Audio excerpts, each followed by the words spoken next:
on this note, I think it's important maybe to start off briefly, like, people don't understand. Bulletproof was built out of you scratching your own itch. You know, they think it was this thing, but when you were on the first time, I think you were still at your tech company, and then you're like, oh, I'm going to do this full time. And so maybe briefly you could tell that story about you being 300 pounds, and also that trip to Tibet, which also changed things. Let's walk through that.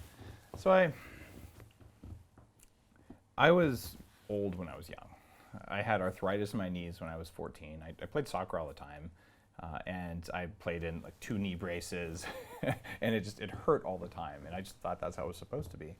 And when I was young, I was constantly on antibiotics. I would have sinus infection or strep throat and asthma and just all these unhealthy things, behavioral disorders, you know, ADHD, oppositional defiant disorder, and I probably still have that. And really what would have been classified as Asperger's today.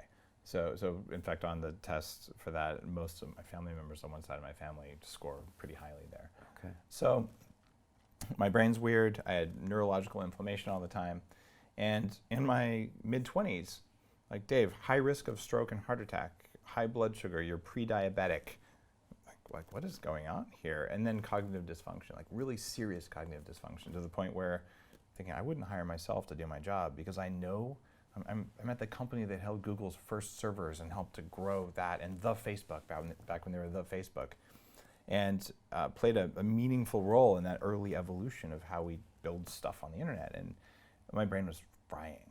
And some of it was stress, but some of it was core biology. So I'm sitting here going, what the heck? I got to work on this.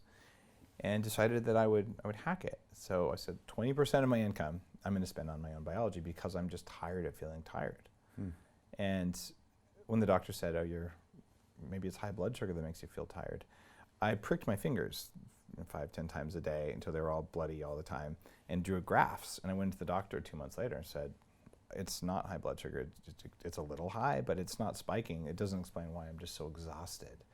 And then eventually, I figured out that I had chronic fatigue syndrome and fibromyalgia as a result of toxic mold exposure, just in a house. In a house, just mold. Which is mold. And you made a whole documentary about mold a couple years ago, and most people would be shocked at the mold that's in their life. It's nuts. I mean, you have a great story about the tube in London that you told before where, and I mean, if you've been on the tube in London, it's pretty shocking in there. The air in there is horrible. Right, but you're really sensitive to mold, and a lot of people are, right?